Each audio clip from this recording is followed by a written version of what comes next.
All right, let's get right into it. We're going to tackle one of history's great enigmas, a prophecy from the 16th century seer Nostradamus. The challenge here is to peel back all those layers of really old, archaic language and see if we can find a clear message hidden deep inside.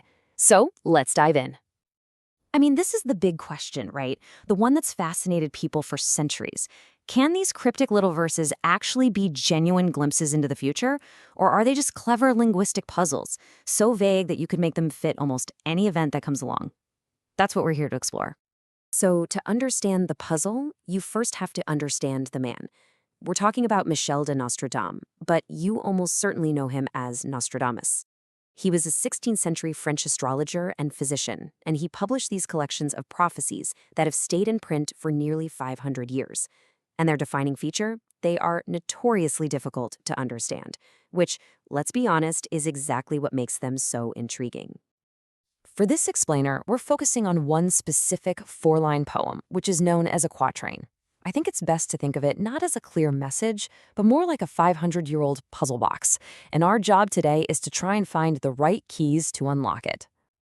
So here it is, the quatrain in its original Old French. I mean, just look at it. The spelling, the phrasing, it comes from a completely different world of language. You can just feel the weight of history in those words. Okay, so here's a direct word-for-word translation. And we get the basic ingredients, right? There's a king, a long and troubled life, something about sea laws, and a pretty grim ending. But phrases like throughout the universe, they just feel clunky and obscure. To get to the real meaning, we've got to go deeper than just the literal words. So let's do exactly that. We're going to take this prophecy line by line, and we're not just translating the words, but the whole 16th century context behind them. By doing this, a much clearer picture should start to emerge. Let's start with the first line, Par l'univers sera fait un roi. Literally, that's throughout the universe, a king will be made. But you have to wonder, what did the universe really mean to somebody back then? And here is our first key piece of interpretation. See, in this 16th century context, par l'univers doesn't mean outer space. It's actually a much more poetic way of saying across the world, which implies a leader of immense, widespread influence. So, with that in mind, our first decoded line is suddenly much clearer. It sets the stage for a figure of global significance. A king will rise across the world. Okay, let's move on to the next part and see how this thing builds. The second line. This one describes the nature of this king's life. Qui aura peu de paix et longue vie. This one's a little bit more direct than the first one was. Yeah, the translation here is pretty straightforward. Peu de paix means little peace, and longue vie means long life. So the prophecy is establishing this clear paradox for this leader. They get a long life, but it's one marked by constant struggle and turmoil. And just like that, the second piece of our puzzle clicks right into place. We have a world leader who will reign for a very long time, but whose rule is going to be anything but peaceful. Now for the third line, and this is where it gets a little bit more abstract. Lours sera luin la marine loi. The key here is really understanding what he means by marine loi. So, marine loi translates to maritime or sea laws, and the word loing, which means far or distant, implies a state of neglect. This probably isn't just about a few ships.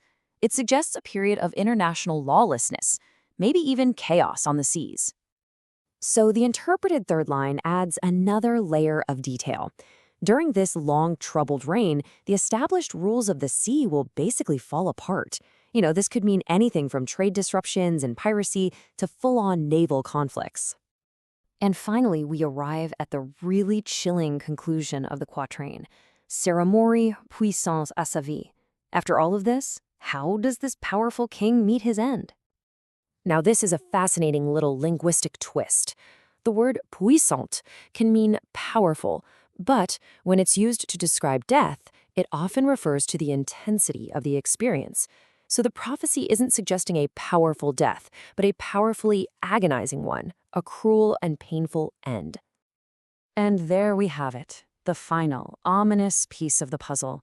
It tells us that despite a long life and global power, this king's story, it does not end well. So we've taken apart this 16th century puzzle piece by piece.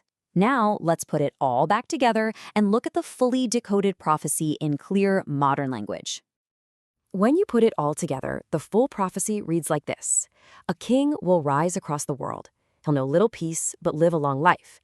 During his reign, maritime laws will be neglected, and he will die a painful death. What began as this obscure, ancient verse has transformed into a stark and surprisingly specific narrative. But this whole process of decoding really brings us to the core question of Nostradamus. When we read this modern translation, are we hearing his voice from 500 years ago, or are we just hearing our own interpretation? And that leads to the final thought. What gives these words their power? Is it the original vision of the seer himself, or is it our timeless human need to find patterns and meaning in chaos, to see our present reflected in the past? That's something worth thinking about.